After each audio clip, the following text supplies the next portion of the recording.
Bien, ¿qué tal amigos de UPC TV? Nuevamente con Contracara. Martín, ¿qué tal? ¿Cómo estás? ¿Estás Hola contento, no? Manuel. Bueno, sí, no sé, hace unos minutos acaba de terminar el partido de Venezuela-Perú, ¿no? Si me permite. Y bueno, estamos contentos, ¿no? Pero estamos contentos, pero ¿Estás bien? a estas edades ya no necesito esas emociones, No, viejo, francamente. ¿qué dice? Como a estas edades, ni que tenemos Oh, 80.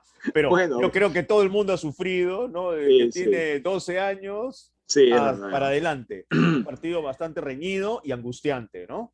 Muy reñido, muy angustiante. Un estadio, por cierto, que siempre le trajo buenos recuerdos a Perú. Ahí fuimos campeones de la Copa América en el 75 con un gol del Cholo Sotil.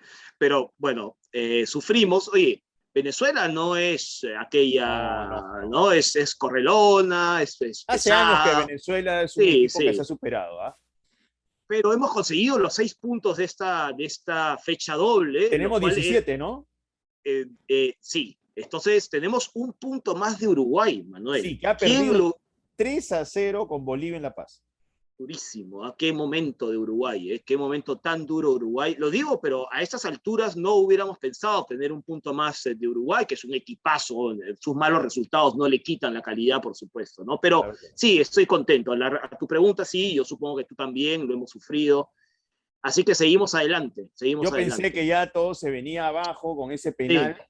Dije, uh. por Dios, pero bien Galese, la verdad, Y mantuvo luego, la ventaja peruana. y luego hay otra mano de Galese, perdón, en la línea, ¿no? Fundamental Galese también. Yo creo que en general estamos bastante bien todos en esta doble fecha. Le ganamos a Bolivia, ¿no? 3-0, tranquilos. Bueno, creo que. Y le ganamos a Venezuela, que era un objetivo clarísimo. Así que, pues, estamos contentos, ¿no? Estamos con Eh, vida, eh, estamos con sí, vida.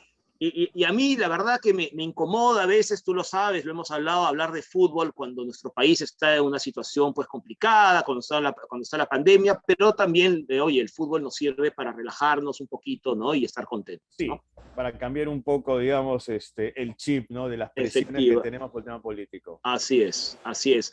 Tema político que se mantiene, ¿no? La renuncia del ministro, del exministro Ayala, ¿no es cierto? Pero que siempre hay algún elemento, ¿no es cierto? Que no permite que, en fin, el nivel o que la tranquilidad vuelva un poco, ¿no?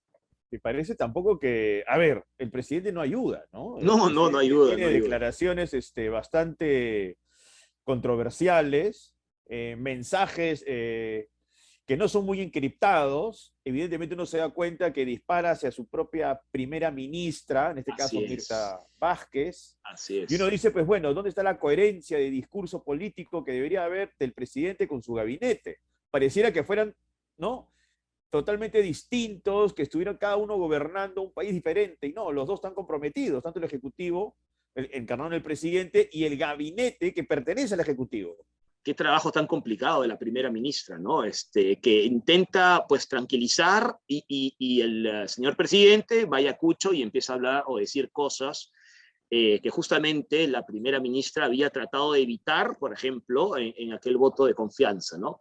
No resulta fácil, no resulta fácil todo eso. Y no todo es fácil, Martín, no solamente en nuestro contexto político, también lo tenemos en el tema internacional y específicamente con el tema de la COP26. Así es, La así es, finalización de la COP26 ha dejado como resultado una sensación más que agridulce, una sensación de fracaso. así es, así es. El tema de la India, que ya lo vamos a conversar con nuestra invitada para hablar justamente de los temas ambientales, es clave analizarlo. Es un país que, ojo, han existido 3 documentos, 2 borradores previos, y cuando se compara con el tercer documento, es el tercer borrador, hay una gran diferencia en cuanto al compromiso de los países.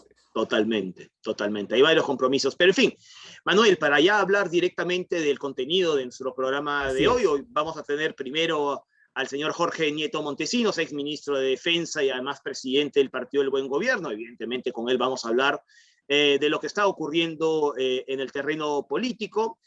Y luego tendremos, como tú mismo decías, a Fabiola Muñoz, ex ministra de Ambiente, justamente para hablar de este tema de la COP26 en Glasgow. Creo que ambos temas son bastante importantes esta semana. Sí. Así que bueno, empecemos con el programa. Vamos. Ahora estamos con Jorge Nieto Montesinos, ex ministro de Defensa y de Cultura y además fundador y presidente del Partido del Buen Gobierno. Señor Nieto, bienvenidos a UPC TV. Buenas tardes, muchas gracias por la invitación. ¿Qué tal?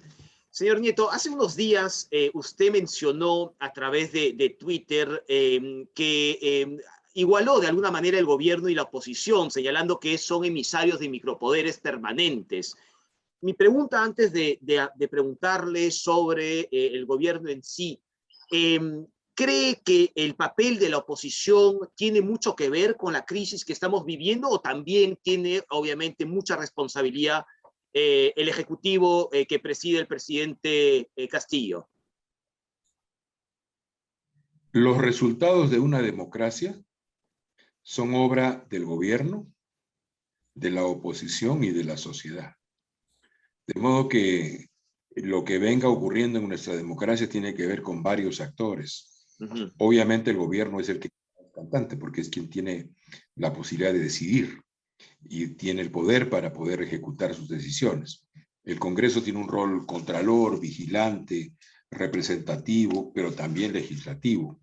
Y la sociedad, por supuesto, tiene que hacer sentir su voz, su demanda y muchas veces su protesta. De modo que los tres factores influyen en los resultados de la democracia y lo que hemos tenido estos más de 100 días, pues no es una cosa muy satisfactoria, ¿no?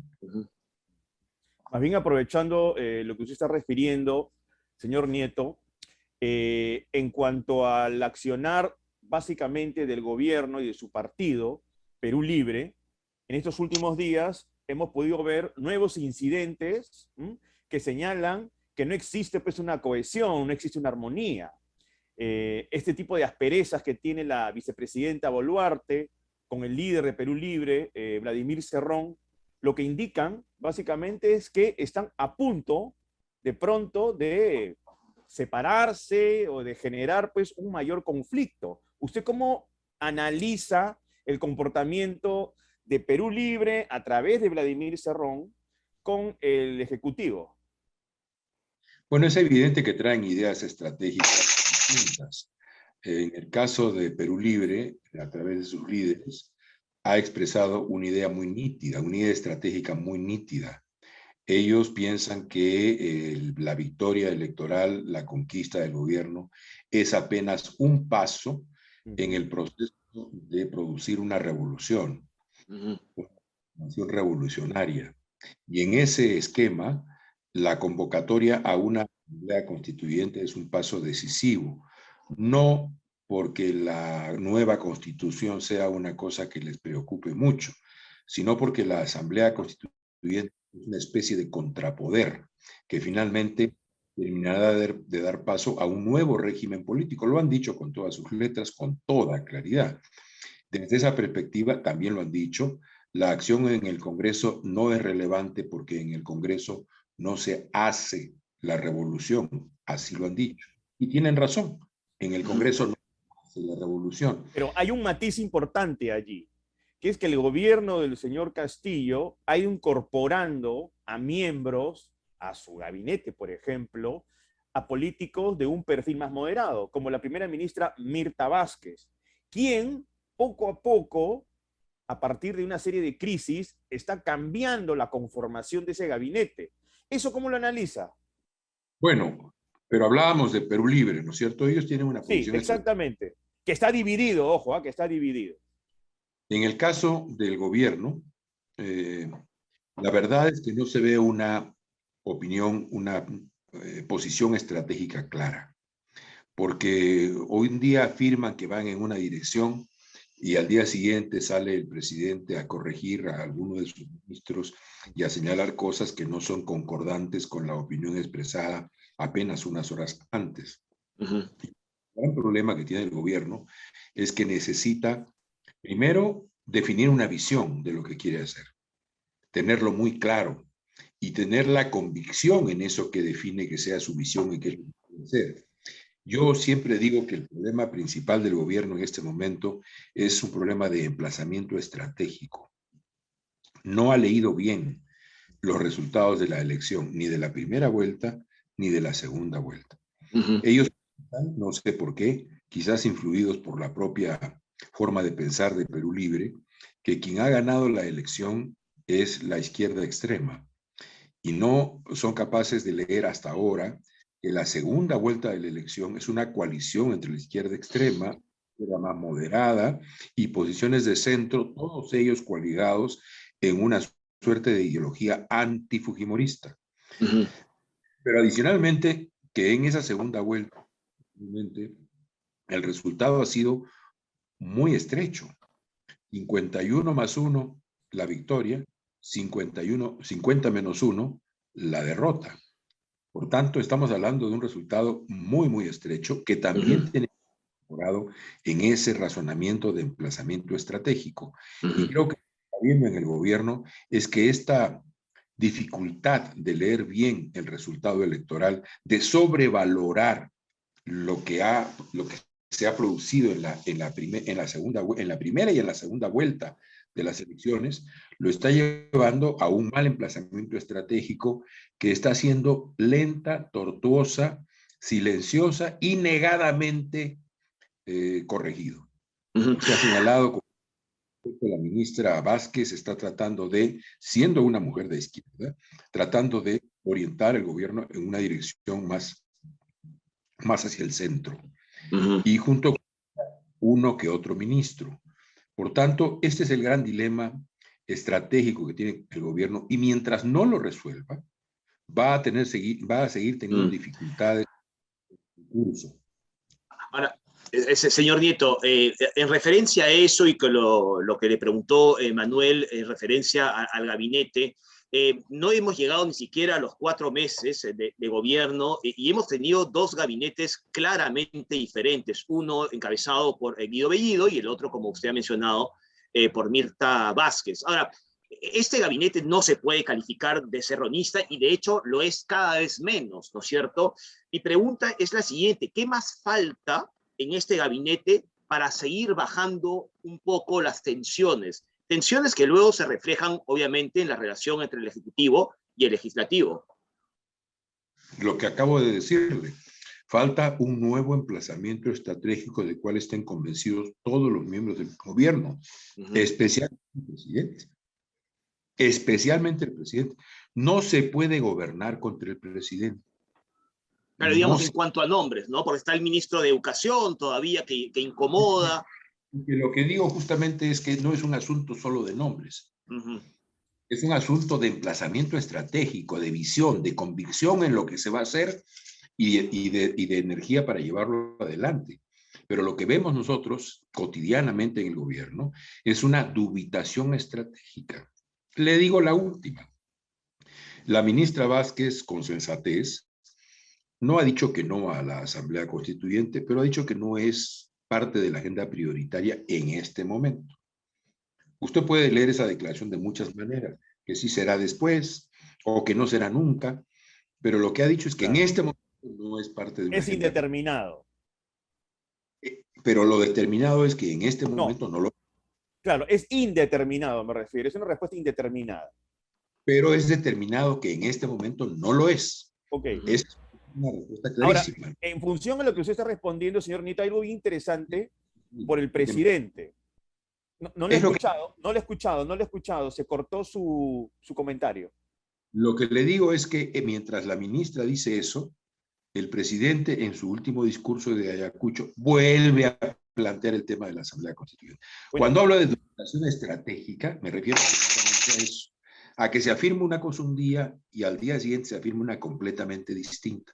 Entonces, eso tranquiliza en algún momento, establece, recoge más la correlación de fuerzas un día, pero al día siguiente se vuelve nuevamente a esta sobrevaloración de los resultados electorales y de la propia correlación de fuerzas, y entonces volvemos a caer nuevamente en una situación de ambigüedad y finalmente de erosión de la estabilidad y de la confianza en un rumbo claro por parte del gobierno. Usted ha mencionado a Ayacucho, y ese día él también dijo que no tenía jefes. Y parecía que era un mensaje alusivo a la primera ministra Vázquez, quien no estuvo en ese viaje. Obviamente también se tomaba como un mensaje político por estar en disconformidad con el presidente por los conflictos políticos que se habían dado especialmente con, si no me equivoco, el tema también de los ascensos, el ex ministro Ayala y otros asuntos políticos que a ella pues le mortifican. A lo que voy es lo siguiente, sabiendo que tenemos un gobierno con mensajes ambiguos, es decir, hoy día el presidente anuncia una cosa, mañana de pronto la primera ministra enmienda la plana, luego él dice que no tiene jefes. A ver, ¿cómo usted analiza el liderazgo de Pedro Castillo bajo ese contexto? ¿Es una persona que de pronto tiene una serie de inseguridades? ¿Es una persona que de pronto nunca soñó encontrarse en el lugar en que ahora está, o sea, siendo presidente, y que ahora actúa tratando de seguir el camino que supuestamente él había propuesto en su campaña, pero que se ha dado cuenta que es inviable o que tiene en todo caso alianzas muy endebles y él, su presidencia, también es endeble? ¿Cómo lo observa usted?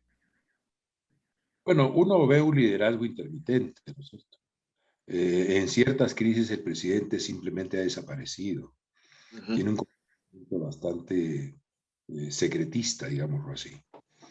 Y me parece que no está teniendo la presencia necesaria para un presidente que conduce un país complejo como el nuestro. Todo liderazgo necesita ser exhibido con inteligencia, en los momentos adecuados, marcando el rumbo. De modo que todos sabemos cuál es la referencia y todos los actores pueden evaluar, mirar y racionalizar sus comportamientos. No es el caso del presidente Castillo. El presidente Castillo es muy intermitente. Un dato que es ya, digamos, muy claro, ¿no es cierto? 107, 108 días de gobierno y no ha concedido una sola entrevista a la prensa en la que ha preguntado y repreguntado. Eso no es bueno en una democracia. La implementación del liderazgo principal es fundamental para poder marcar la agenda política y señalar la pauta para los actores que están en la escena. En su primera respuesta, señor Nieto, habló, claro, de la importancia de una democracia que tanto ejecutivo como oposición pues se comporten a una altura pues adecuada, ¿no? Quería preguntarle justamente sobre su valoración respecto a la actuación, al comportamiento de la oposición en el Congreso, en fin.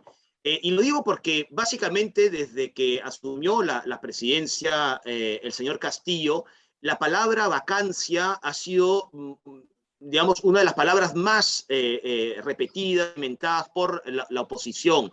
¿Cree que la oposición se está equivocando cuando repite constantemente la posibilidad de una vacancia? Mire, se equivoca de cabo a rabo. ¿Cuál es el problema? Yo lo he dicho en una entrevista casi comenzando el gobierno. La política no se reduce a dos verbos, vacar o disolver. Quienes están con la obsesión de vacar al presidente o con quienes están con la obsesión de disolver el Congreso, y esto ha sido denunciado también en el debate público y político por líderes del partido de gobierno o del partido que era de gobierno, quienes están pensando solamente en esas dos posibilidades omiten todo lo que está en el medio: conversar, acordar, pactar, vigilar, censurar y finalmente hacer política. Claro. Todo está omitido. Entonces, para la gente, un sector de la derecha y sobre todo de la ultraderecha, tiene la idea de la vacancia como una idea fija. Todo lo demás que no sea vacancia, es como una suerte de distractivo, de pequeño piqueo antes de ir al menú principal. Y por tanto se toma como lo toma uno al piqueo, pues una cosa sin importancia que lo distrae uno mientras llega el plato fuerte. El Congreso está negligiendo sus tareas de control político. Mire usted, controlamos al Ejecutivo, hablamos del Ejecutivo, señalamos sus errores, pero yo hago una pregunta. 107, 108 días de gestión legislativa. ¿Por qué el Congreso hoy, 107, 108 días después de que empezó su trabajo, no tiene una agenda legislativa? No puede ser. Y tienen cargos, claro. Tenemos áreas que están siendo absolutamente descuidadas por parte del Congreso para efectos del control político. Claramente transporte, en donde ha habido Bueno. una grabación del ministro capitulando ante gremios transportistas que son los que tienen el tránsito de la ciudad en zozobra, que provocan una enorme cantidad de muertos a lo largo y ancho del país, pero tiene además allí el hecho de que hayan despedido al director de un organismo que tiene que ver con telecomunicaciones, que hace 2 días tomó una decisión correcta. El uso de la red dorsal de fibra óptica para los organismos del gobierno va a ser 0 soles. De nuestra red dorsal de fibra óptica, 2.200 millones de dólares enterrados bajo tierra, de los cuales usamos apenas el 5 o 6%. Ese que tomó la decisión correcta ha sido despedido. ¿Este es un gobierno de la izquierda? ¿Este es un gobierno del pueblo que sanciona a las personas que están tomando decisiones adecuadas para usar la red dorsal de fibra óptica y entregarnos al Estado y a todos los peruanos un Internet de calidad y de bajísimo costo, como debe ser, porque ya hicimos la inversión? Y el Congreso está dejando pasar esa capacidad de fiscalización en ese caso. Pasa lo mismo con el caso de educación. Se acaba de filtrar que en varias regiones del país la prueba que dan los maestros para poder acceder estable en el magisterio peruano ha sido birlada y vendida a distintas regiones y a distintos participantes en el examen. Es decir, van a haber personas o gentes probablemente que ingresen de modo tramposo a ocupar una plaza en el magisterio. En ese sentido, señor Montesinos, el rol también del FENATE, ¿usted cómo lo va analizando, no? Considerando que el ministro Gallardo está relacionado con ellos. Bueno, el ministro Gallardo tendría que tener como principal preocupación la realización del derecho de los niños y de las niñas, de los jóvenes, a una educación de calidad. Pero no parece que está pensando en eso. No, parece que objetivos políticos, ¿no? Un sindicato y desplaza al otro. Sí. ¿Nos escucha? Los escucho bien. En todo caso, él está más preocupado de sus objetivos políticos para desplazar al sindicato que le era la competencia, es decir, el SUTE. Pero eso es pues materia de un esfuerzo de trabajo de control del Congreso. El Congreso tendría que estar haciendo un trabajo de control político, pero se la pasan en esta aritmética simple de las 2 balas de plata. Claro. Y es una vacancia. Y entonces están deshojando margaritas, pero esta vez no son margaritas, son balas de plata. Tengo una, tengo 2, la uso ahora, la uso después. ¿Cuándo lo usaré? ¿Me quiere? ¿No me quiere? Sí, pues. Eligen su tarea de control político. Así es. Pues bien, señor Nieto, queremos agradecerle mucho por atendernos en UPC TV. Ha sido usted muy amable. Muchas gracias. Muy amables a ustedes por la invitación. Muchas gracias. Hasta luego. Bueno, Martín, Jorge Nieto Montesinos, ex ministro de Defensa, ha aclarado bien el carácter ambiguo del gobierno, ¿no? Me parece que ahí, a través de esa palabra se podría traducir el sentir de él en relación a lo que está ocurriendo.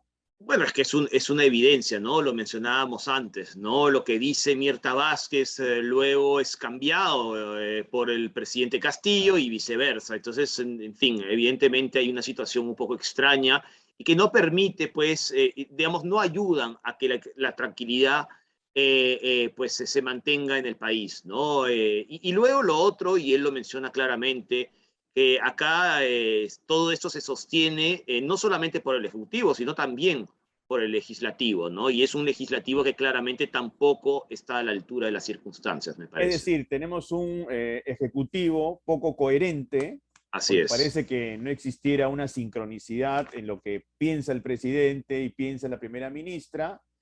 Y tenemos, por otro lado, a un poder legislativo poco, ¿cómo podríamos decirlo? Pertinente, sí, ¿no? Poco solvente para identificar las denuncias principales y tener además un accionar con jerarquía, un accionar que implique, pues, tener una visión política dinámica, ¿no? Así y asertiva. Así es. Porque los dos poderes, pues, o se necesitan los dos poderes que el país vaya en una buena dirección. Y cuando digo que se necesitan los dos poderes, se necesitan los dos poderes trabajando, ¿no es cierto?, y produciendo para poder salir adelante, ¿no? Donde, por cierto, Manuel, tampoco lo están pasando muy bien, o por lo menos eso parece, de acuerdo a las últimas elecciones, es en Argentina, donde el kirchnerismo, ¿no es cierto?, ha sufrido una dura derrota, un duro golpe. Bueno, también que lo que ha ocurrido el último domingo era predecible, ¿ah? Sí. Es decir, un país que ya en las estadísticas se indican que tiene un 50% de pobreza, Sí, me claro. parece que no solamente está en una situación difícil, sino en una situación catastrófica. Así es, así es. Y bueno, ha perdido por primera vez el control del Senado desde hace Desde los 80. varias décadas, claro, Desde desde los los 80, desde los 80. El peronismo, Y bueno, ojo, el peronismo es el que ha el perdido. peronismo, así es, el peronismo, así es, el peronismo. Y luego también hay que mencionar pues la aparición, ¿no?, ya en resultados de Javier Milei, ¿no? Ah, claro, el economista que dice que es liberal, pero Sí, más bien parece que fuera un ultra conservador de derecha, ¿no? sí, pero está ahí, ha tenido unos resultados. Bueno, ahora él Pero refleja un poco la disconformidad de un gran sector de esa así población. es, sí, no hay ninguna duda, ¿no? Pero esto nos lo va a explicar Manuel Francesco Tucci en la sección Así va el mundo. Así que escuchemos a Francesco Tucci.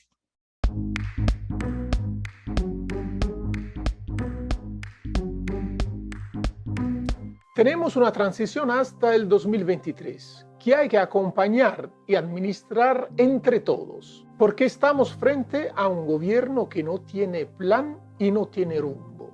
Con estas palabras, el exmandatario argentino Mauricio Macri ha comentado el resultado de las elecciones congresales en Argentina el pasado domingo 14 de noviembre. Los electores tenían que elegir 127 de los 257 diputados que componen la Cámara de Diputados por un mandato de 4 años, mientras que en 8 provincias se celebraron comicios para elegir 24 de los 72 senadores que integran el Senado para los próximos 6 años. Estas elecciones se vivieron como una consulta popular a favor o en contra de los primeros 2 años de gestión del presidente peronista Alberto Fernández. Una administración duramente golpeada por la recesión económica empezada en 2018 y por la emergencia sanitaria relacionada a la pandemia. Entonces, ¿cómo le ha ido al oficialismo peronista? Muy mal. La coalición opositora Juntos por el Cambio, a la cual pertenece el expresidente Mauricio Macri, ganó en 12 de los 24 distritos electorales de la Cámara de Diputados, mientras que el oficialista Frente de Todos pudo imponerse solo en 9. En la provincia de Buenos Aires, históricamente relacionada con el peronismo, la lista de Juntos por el Cambio consiguió casi el 40% de los votos, mientras la lista peronista Frente de Todos alcanzó casi el 39% de los sufragios, una diferencia mínima que marca una tendencia. En el caso del Senado, el oficialismo ganó solo en 2 de las 8 provincias llamadas a votar. Considerando la capital, hay que tener en cuenta el tercer lugar del partido del economista Javier Milei, que por primera vez obtuvo 2 escaños en la Cámara de Diputados gracias a una campaña electoral antisistema en contra de la casta política tradicional. Estos resultados electorales no permiten a ninguna bancada alcanzar en la Cámara de Diputados la mayoría absoluta de los escaños, dificultando el rumbo político en los últimos 2 años del presidente Alberto Fernández. El mandatario, después de las primarias de septiembre pasado, que ya veían en dificultad al oficialismo, tomó una serie de medidas para cambiar la tendencia, como sustituir a varios ministros y aprobar políticas sociales a favor de varios sectores de la población duramente golpeados por la recesión económica. De hecho, Argentina marca una mejora en su PBI, pero no suficiente para colmar la brecha generada en 2020. Evidentemente, Estas medidas, que habrían generado también desacuerdos entre el mandatario y su vice, la expresidenta Cristina Fernández, no han convencido al electorado. Además, en el país hay que solucionar graves problemas estructurales relacionados al alza de la inflación que ha llegado al 50%, desequilibrios monetarios y fiscales, el deterioro de los indicadores de calidad de vida, el incremento de la pobreza que ha llegado al 16,6% y la deuda astronómica con el Fondo Monetario Internacional evaluada en 43.000 millones de dólares. Previsiones en vista de las elecciones presidenciales de 2023. Faltan 2 años a las elecciones. Es temprano para arriesgar un análisis predictivo. Sin embargo, no sorprendería un movimiento pendular izquierda-derecha relacionado a la insatisfacción popular hacia el oficialismo. El problema es que sin solucionar los problemas estructurales que afectan tanto la sociedad como la economía, estos movimientos pendulares que ya se han registrado en pasado no favorecerán coherencia en la gobernabilidad, en el crecimiento y en el desarrollo argentino. Así va el mundo. Hasta la próxima. Bueno, Manuel, creo que Francesco nos ha contado muy bien lo que ha ocurrido el pasado domingo en Argentina, y es, como decíamos, un duro golpe para el peronismo, un duro golpe para el presidente Fernández y también para la vicepresidenta, por cierto. Sobre todo para la vicepresidenta Cristina Kirchner, porque, ojo, Fernández lo que quiere es que ella vaya perdiendo peso porque es un elemento de presión para él. Totalmente.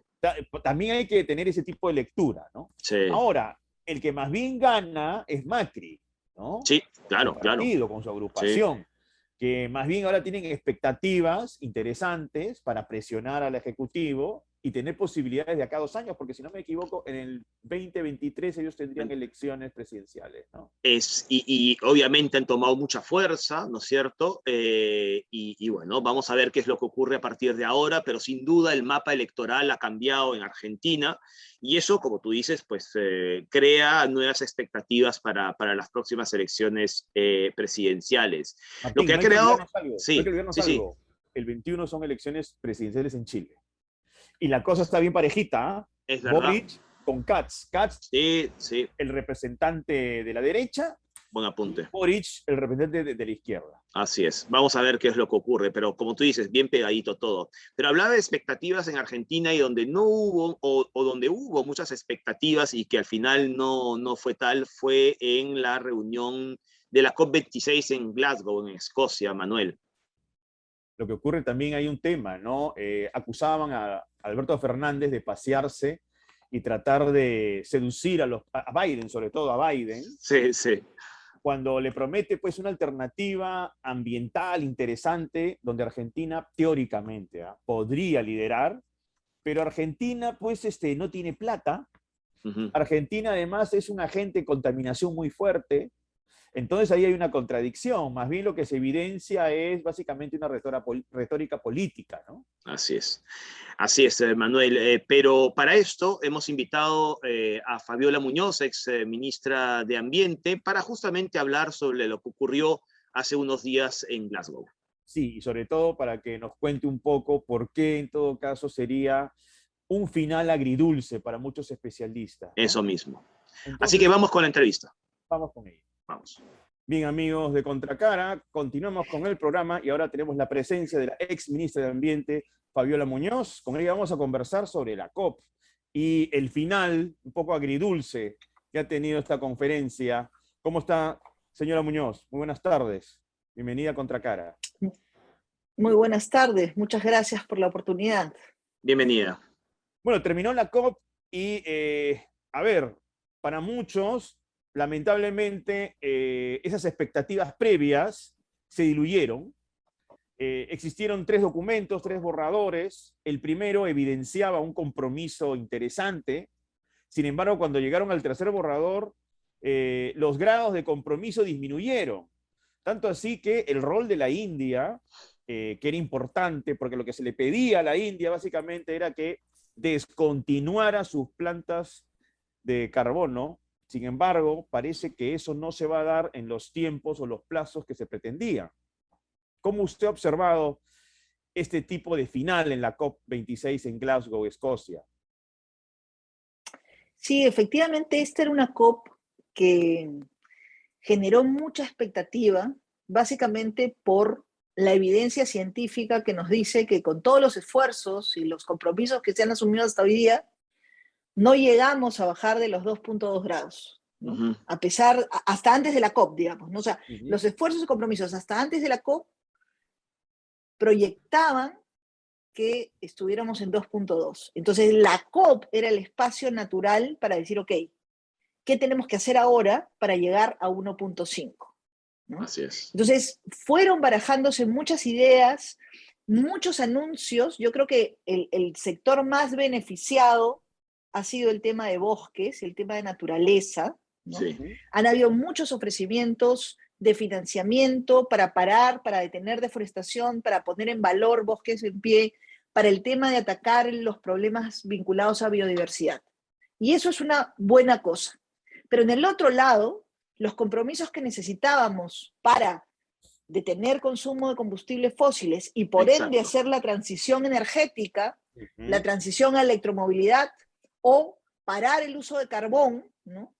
Eso no se ha conseguido a la velocidad que necesitamos. Ujú. Lo que pasa Y que eso también, es lo que creo que ha generado descontento y desconcierto, porque finalmente lo que nos estamos jugando aquí es la sobrevivencia del planeta y por ende de nosotros, ¿no? Sí, Martín, continúa.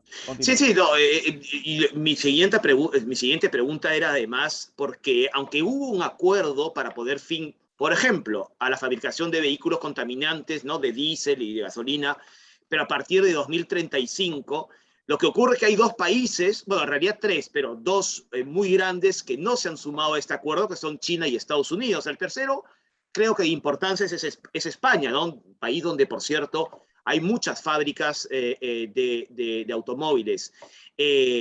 No es, digamos, que China y Estados Unidos sí se pongan de acuerdo en ese tipo de cosas, además de la India, no nos augura un muy buen futuro en los próximos años para las siguientes reuniones, señora Muñoz.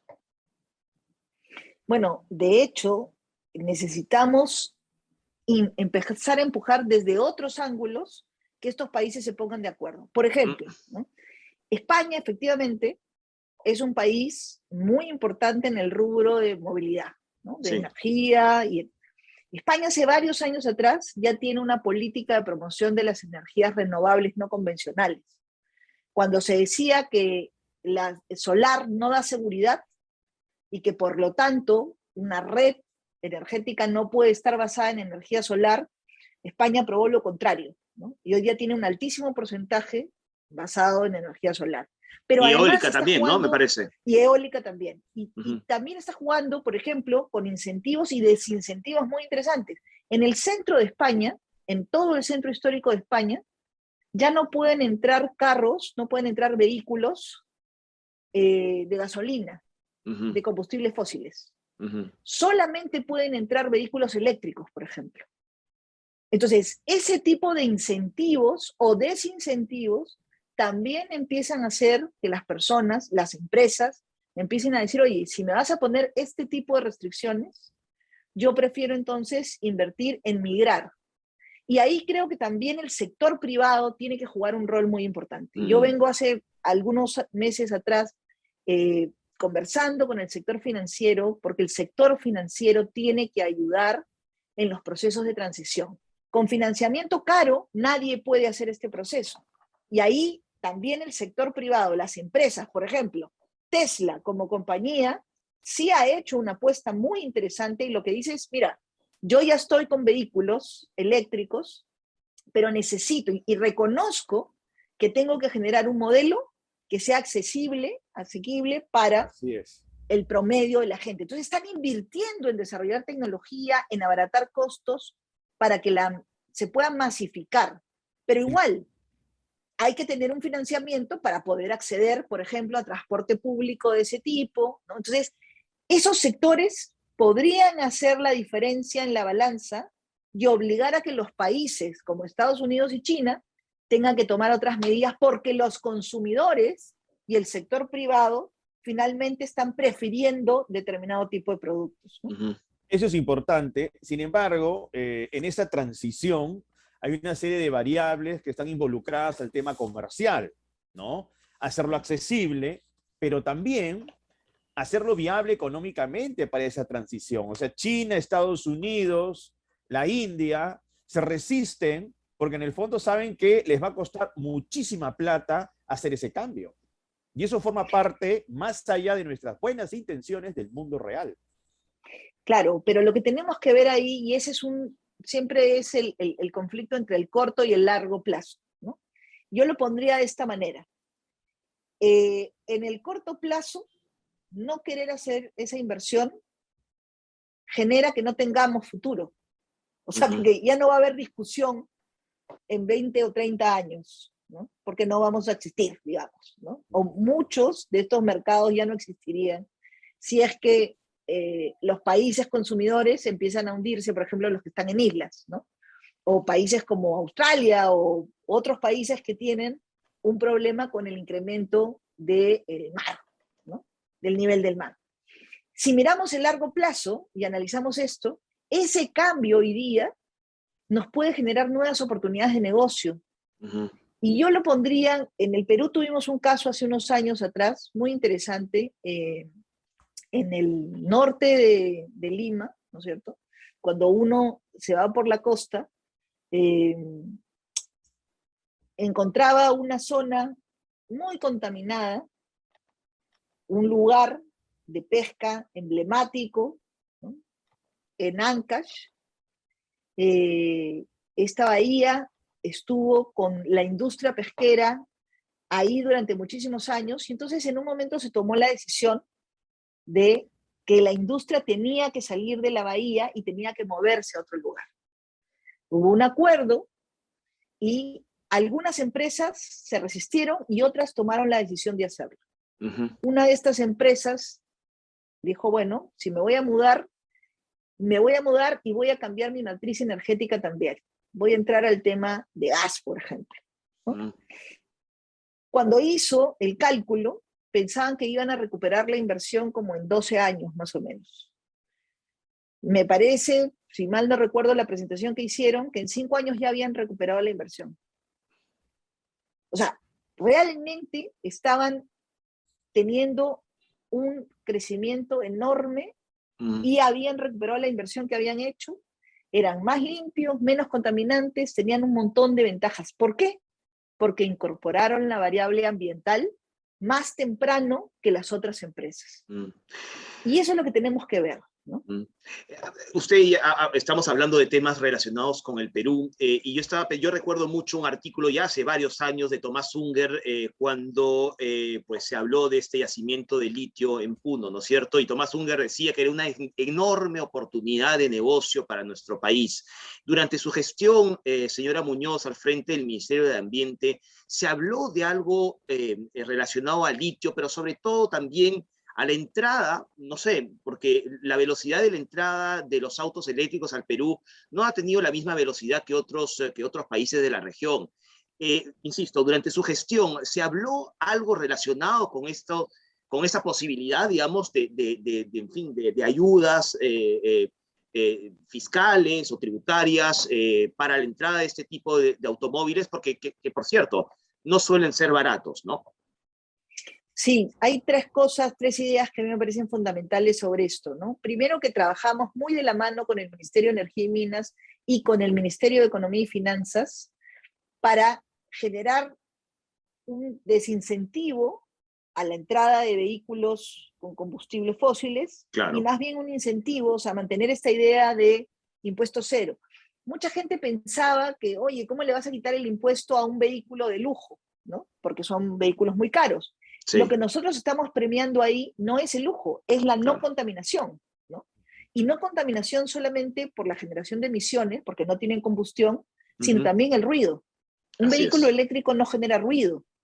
Entonces, eso es lo que se debe premiar. Y por eso es que el arte de la política pública, en verdad, es poner los incentivos en el lugar correcto y los desincentivos en el lugar correcto, ¿no?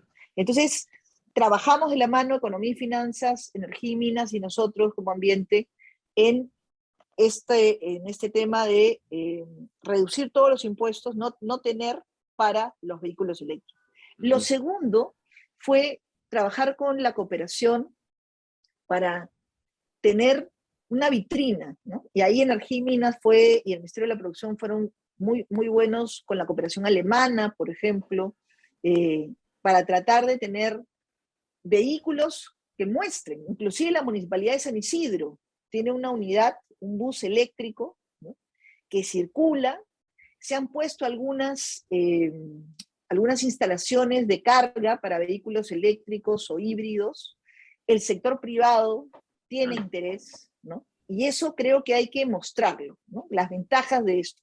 Y el tercer elemento es que toda inversión necesita ciertas condiciones de predictibilidad. El Estado necesita predictibilidad, el inversionista privado necesita predictibilidad. Entonces, cuando conversamos sobre este tema del litio, una de las cosas más importantes que tenemos que hacer como país, y aquí no debe primar el tema de la ideología ni del color político, sino el desarrollo y la visión de desarrollo que queremos para el Perú, que es una visión de desarrollo sostenible. Si tenemos un recurso como el litio, que es un recurso estratégico, debería servir para beneficiar tanto en la generación de empleo, el aprovechamiento de este recurso, pero también la posibilidad de generar valor agregado, ¿no? O sea, ese es un recurso muy interesante, clave para todo el tema de las baterías, pero también necesitamos tecnología, ¿no? Entonces, no nos vamos a convertir de la noche a la mañana en extraordinarios productores y vamos a tener la tecnología más avanzada del mundo, pero sí podemos iniciar un proceso que no sea simplemente exportar materias primas, sino avanzar en ese proceso de también traer tecnología de punta a nuestro país. Para otro aspecto importante, así como el comportamiento que deben tener las grandes potencias en relación a su compromiso para velar por el medio ambiente, es la respuesta de Latinoamérica como región. Lamentablemente, su respuesta política es muy débil porque no se les escucha o no se nos escucha. Nosotros, según pronósticos de muchos científicos, vamos a ser uno de los más perjudicados con el impacto negativo de las modificaciones del medio ambiente. Usted ha mencionado al inicio de la conversación cómo el mar poco a poco va ganando terreno, o sea, los niveles de mar van aumentando, el tema del calentamiento, las altas temperaturas. Este último verano europeo ha sido bastante complicado, y para nosotros eso también va a significar una situación similar y quizás peor. Recordemos los desbordes de los ríos, ese tipo de aspectos que pueden generar una situación muy delicada para nosotros. ¿Por qué no tiene de parte de los gobiernos de esta región una respuesta contundente, fuerte, para retar a las grandes potencias, que son los principales responsables, además de la modificación del ambiente en el mundo? A ver, yo creo que ahí hay dos elementos a tomar en consideración, ¿no? El primero es que efectivamente nuestros países son de los más megadiversos que existen en el mundo. Tenemos en el Perú, por ejemplo, una diversidad de pisos ecológicos. Entonces, cada variación de temperatura, ¿no?, de grado, medio grado, y eso nos afecta. Y las especies no pueden adaptarse a la velocidad de esas variaciones. La fauna puede moverse eventualmente, claro, pero los alimentos de la fauna no. Entonces eso hace que se genere digamos, un impacto muy grande, ¿no? El tema del agua, efectivamente los fenómenos climáticos extremos cada vez más. Por eso es que tenemos que ser conscientes de que el tema de cambio climático nos afectará ya nos está afectando muy fuertemente. Entonces, estos son los temas que deberíamos tener en las discusiones de foros como APEC, por ejemplo. Pero discutimos todavía la parte económica separada de la parte de la agenda ambiental, de la agenda climática. Y tenemos que entender que uno de los aspectos más importantes que afecta a la economía es justamente el clima, los fenómenos climáticos. En el reporte anual que ha hecho el World Economic Forum para el año pasado, por primera vez, 5 de los riesgos más altos para la economía están vinculados al clima, los 5 primeros riesgos. Entonces, si no entendemos que el tema climático a quien le va a afectar directamente no solamente es a las personas, a la salud, sino a la economía, entonces no le estamos dando el valor que tiene, la importancia que tiene. Y entonces en otros foros a los cuales los gobernantes de nuestros países le prestan mayor atención, como por ejemplo APEC, ¿no? No discutimos esos temas. Entonces creo que ahí está la raíz o la razón por la cual no hemos podido tener un bloque fuerte de gobiernos que se paren al frente y digan, carambas. Como región, como región. Como región, ¿no? Porque sí ha habido una participación interesante en la COP, por ejemplo, del presidente Duque, ¿no? Sí. O sea, el presidente Duque personalmente ha estado con sus ministros, ha estado conversando con Noruega, con Canadá, con Estados Unidos, con UK, con todos los grandes, ¿no? Y ha conseguido levantar buena cantidad de fondos y acuerdos para parar el tema de deforestación, por ejemplo. Así es. ¿No? Sobre eso, doctora Muñoz, quería preguntar, porque en realidad, claro, hemos empezado algo pesimistas respecto a los resultados de la COP26, pero usted señalaba que en cuanto a los bosques, ¿no? En la declaración de Glasgow hay un apunte sobre los bosques y el uso de la tierra, ¿no? A nosotros nos interesa mucho, formamos parte de países amazónicos, pero también sabemos que la Amazonía es una de las zonas más, o que más ha sufrido la deforestación.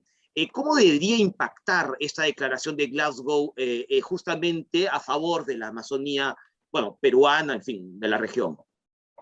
Bueno, una de las cosas que más resalta en la COP justamente de Glasgow es la importancia que se ha dado al tema de bosques, al tema de pueblos indígenas, al tema de parar deforestación, y eso implica poner en valor el capital natural, ¿no? Entonces, el Perú, creo yo, debería aprovechar estos elementos que están considerados dentro de la declaración de Glasgow y empezar a plantear, por ejemplo, con sus socios comerciales, ¿no? UK es un buen socio comercial peruano, Estados Unidos es un buen socio comercial peruano. Ok, ¿cómo pueden contribuir? ¿Cómo vamos a hacer realidad todos los ofrecimientos y compromisos que se han hecho a nivel global para reducir deforestación? Y eso pasa por ejemplo, apoyar en nuestro país a que los pequeños productores, además cuya seguridad alimentaria depende en muchos casos de estos recursos, especialmente en pueblos indígenas, se pueda tener acceso a financiamiento para transición de energía, transición a riego tecnificado que no tenemos. Las parcelas en la gran mayoría de nuestros pueblos no tienen acceso a riego tecnificado, a fertilización, y eso podría marcar la diferencia. Semillas certificadas, ¿no? El tema de trabajar en control biológico, el tema de elevar la productividad. Y eso podría ser una forma de contribuir a detener también y reducir la deforestación. Porque un pequeño productor no deforesta porque sea malo. Fundamentalmente es una decisión económica. Si yo tengo una hectárea de bosque que no sé cómo manejar, que no tengo idea cómo ponerla en valor, la cambio por yuca, ¿no? Que la puedo vender en un mercado que me es más fácil, Seguro. que conozco más, ¿no? Seguro. Pero si yo puedo, esa hectárea de bosque en pie, generar un ingreso por pago de servicios ecosistémicos, el tema de aprovechamiento de frutos del bosque, madera de manera sostenible, apicultura, acuicultura, N cantidad de cosas que yo puedo hacer con el bosque en pie, entonces esa es la mejor manera de poder contribuir a parar la deforestación. Bien, muchísimas gracias, señora Muñoz, por su presencia acá en Contracara de UPC TV. Creo que está claro, hay mucho trabajo para hacer, pero las potencias mundiales son, creo, las más responsables para poder encauzar este camino tan complicado. Le agradecemos mucho la presencia.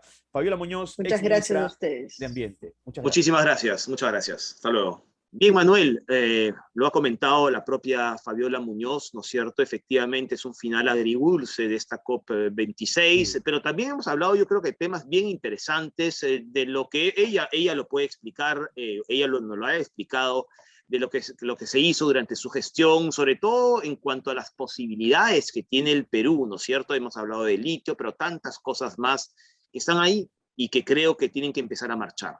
lo que ocurre es que ese tipo de cosas se movilizan gracias a liderazgos políticos, ¿no? Así es, claro, No solamente en nuestro país, sino en la región. Hablamos hace un rato, ¿no?, del caso de Argentina, Alberto Fernández, pero ahí evidentemente no hay un liderazgo real, es básicamente retórica, ¿no? Y lo que necesitamos, al menos en nuestro país, que el presidente Castillo haga suyo un proyecto de Perú, de sus posibilidades, liderando un cambio en ese ámbito.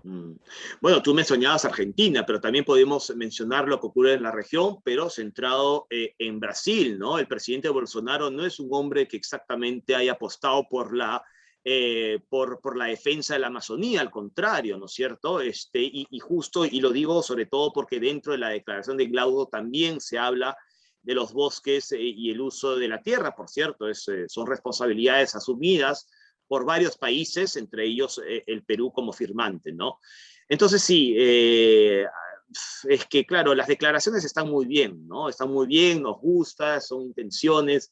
El problema es lo que puede ocurrir después, ¿no? Si esto realmente se pone en práctica, pero otra vez, lo que tú mencionabas, para eso falta un liderazgo, en este caso de los gobiernos, cosa que no parece que está ocurriendo, ¿no? Sí, y sobre todo un liderazgo de los gobiernos, de las potencias, sí, que son los agentes de contaminación más fuertes, más importantes, ¿no? Así es. El tema de China, o sea, China y Estados Unidos tienen que entender que es necesario que ellos reconviertan, en todo caso, todo el asunto de sus energías, a pasar a energías limpias y encontrarlo como una oportunidad de negocio también, como ella claro también que sí. ha indicado. Claro, lo que pasa en España, por ejemplo, no solamente con la energía solar, pero también la energía eólica, ¿no? Y es una gran posibilidad para muchos países. No pero hay a bueno, quién venderle los carros. exactamente. Pero bueno, Manuel, así vamos terminando el programa. El proceso de vacunación sigue en nuestro país, mientras algunos países como Holanda ya están empezando a tener problemas, ya en algunos centros educativos se están volviendo otra vez a la educación virtual, por lo menos de manera temporal. De hecho, el gobierno de los Países Bajos ya ha cancelado cualquier festividad para fin de año, ¿no? Están teniendo mucho cuidado en eso, ¿no? Algunos en Europa también están volviendo a decidir los gobiernos que es obligatorio el uso de las mascarillas. Así es. Allá ha habido temas con ese asunto, ¿no? A mí me parece increíble que mucha gente no haya asumido que el uso de la mascarilla no es un tema de libertad, es un tema básicamente que pasa por seguridad. Y salud pública, ¿no? Seguridad y salud pública. Y otra cosa, Manuel, antes de terminar, ¿no? Finalmente lo que está ocurriendo es efectivamente un aumento claro de contagios, pero no de muertes, ¿no es cierto? Y gran parte de los hospitalizados en Europa, en nuestro país, en Estados Unidos, son no vacunados, ¿no es cierto? Vacunados con una dosis. O vacunados con una dosis, ¿no? Por el miedo, por los efectos secundarios que tuvieron. Es importante recibir las 2 dosis, es importante tener las dosis completas, porque eso no nos libra del contagio, eso lo sabemos desde hace tiempo, pero sí nos libra de la hospitalización y sobre todo de la UCI, y por supuesto también en gran parte de los casos de la muerte, Manuel, que es lo que se procura, ¿no? Hay que seguir con el proceso de vacunación, y ya incluso los adolescentes mayores de 12 años lo están recibiendo aquí en el Perú, y eso es sin duda una gran noticia. Así que bueno, vamos a ir cómo también se evalúa el tema de las vacunaciones a los niños. Sí. En Israel han aprobado con Pfizer a partir de 5 años, ¿no? Así es. Y acá ya se tiene pensado a partir de enero. Oye, está avanzando y está bien. Antes de terminar el programa, Manuel, hemos hablado al principio de la selección, nos alegra mucho, hemos ganado a Bolivia, el martes le ganamos a Venezuela, todos muy felices, pero quiero destacar algo que creo que es de recibo, y es la gran actuación del equipo de Alianza Lima femenino en la Copa Libertadores. Pasaron a segunda vuelta, oye, no está mal, y luego perdieron contra Corinthians, que es un equipo de muchísimo más trayectoria de los últimos años, perdieron 3-1, pero creo que hay que destacar su actuación. Y creo que eso significa que hay que seguir trabajando en el fútbol femenino, Manuel. Es muy importante. Yo creo que es muy importante. Y hay que darle la difusión que corresponde, ¿no? También, Hay que también. darle primeras planas. Yo no he visto primeras planas del triunfo, por ejemplo, de las chicas de Alianza. No. Un recuadrito, ¿no? Era mucho más importante saber ¿Qué ocurre en qué momento llegaban los jugadores de la selección, cuando claramente no era tan importante como lo que tú mencionas, ¿no? Me parece que hay que replantear también nuestras prioridades periodísticas, ¿no? Nuestros Sí, índices. señor. Sí, señor. Pero Bueno, queríamos mencionarlo, creo que es importante, ¿no? Perfecto. Así que felicitaciones para ellas. Bueno, Martín, entonces antes de irnos, 21 de noviembre, elecciones en Chile. No hay que olvidarnos. Sí, Hay que darle un seguimiento. Sí, Recordamos a quienes nos están viendo que Katz, el candidato de la derecha, está bien posicionado, igual que Boric. O sea, van por ahí. Creo que es un asunto que todavía tiene pronóstico reservado. ¿Ah? Va a haber una segunda vuelta, ¿no? Está bastante claro. Definitivamente. El tema es quiénes pasan a la segunda vuelta, ¿no? Efectivamente. Pues bien, Manuel, vamos a estar atentos a eso. Con esto vamos acabando ya la edición de esta semana de Contracara. Listo, entonces nos vemos la próxima semana. Ok, chao. Un abrazo. Chau.